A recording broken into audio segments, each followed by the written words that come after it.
Hello friends, இன்றைக்கி நம்ம சஷ்டிக்காக திருப்பாகம் செய்ய போகிறோம்.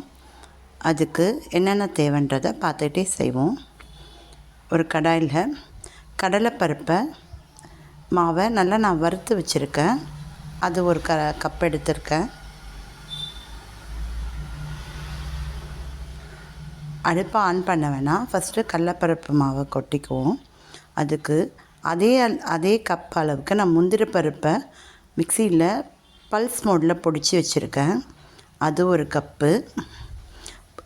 அடுப்பை ஆன் பண்ணிவிட்டு மிக்ஸ் பண்ணால் கட்டி முட்டிமாயிடும்.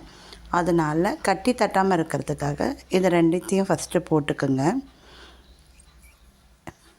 கடலை மாவு ஒரு கப்பு, முந்திரி ஒரு கப்பு, நான் 1.5 கப்பு சர்க்கரை போட்டிருக்கேன். நீங்கள் உங்களுக்கு தேவைன்னா 2 கப்பு கூட போட்டுக்கலாம். 1.5 கப்பு போட்டாலே கரெக்டாக இருக்கும். போட்டுட்டு எல்லாத்தையும் நல்லா மிக்ஸ் பண்ணிக்கோங்க. அடுப்பு ஆன் பண்ணுறதுக்கு முன்னாடியே மிக்ஸ் பண்ணிக்குவோம். அப்போ தான் நம்மளுக்கு கட்டி பால் ஊற்றும்போது கட்டி தட்டாமல் வரும்.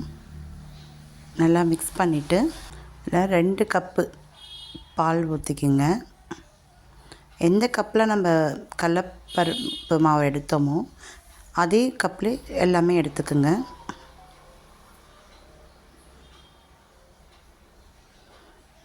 எல்லாத்தையும் நல்லா மிக்ஸ் பண்ணி கட்டி இல்லாமல் மாவை கரைச்சிக்குங்க.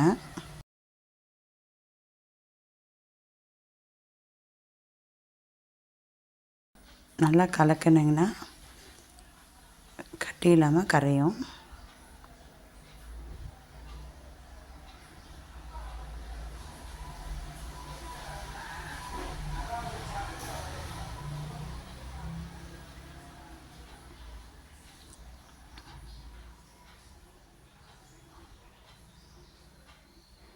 நல்லா கொஞ்சம் கரைஞ்சோடனே அடுப்பை ஆன் பண்ணிக்கிட்டு சிம்மில் வச்சுக்கிட்டு நம்ம கை விடாமல் கிளறிக்கிட்டே இருங்க.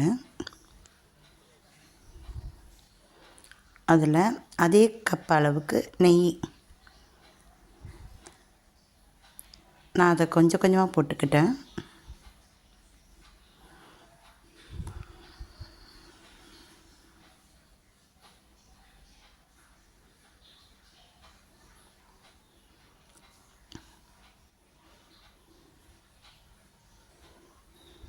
சிம்மிலே வச்சு கிளறுங்க. அப்போ தான் கட்டி பிடிக்காமல் இருக்கும்.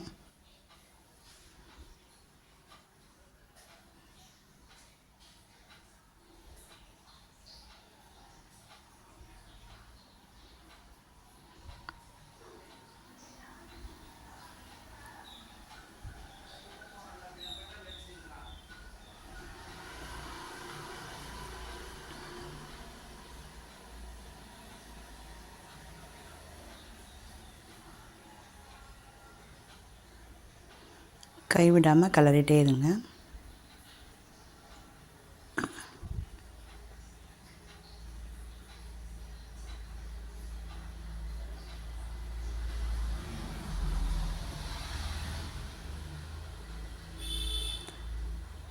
பால்லே குங்குமப்பூ கொஞ்சம் கலந்து சேர்த்துங்க.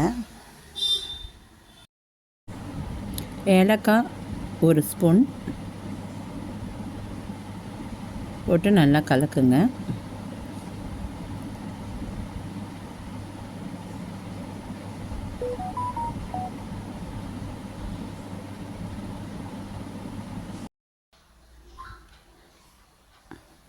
நல்லா கைவிடாமல் கிளறிட்டே இருங்க.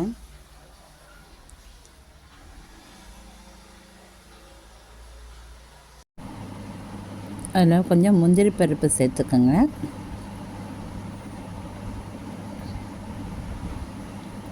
நல்லா கலக்கி சுருண்டு வந்தோடனே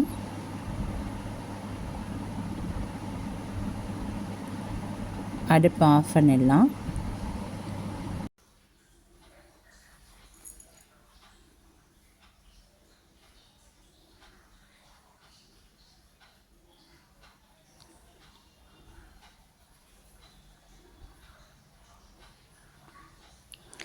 விடாமல் கலர்றதே இருந்தால் லைட்டாக கொஞ்சம் அடுப்பை லைட்டாக தூக்கி வைங்க.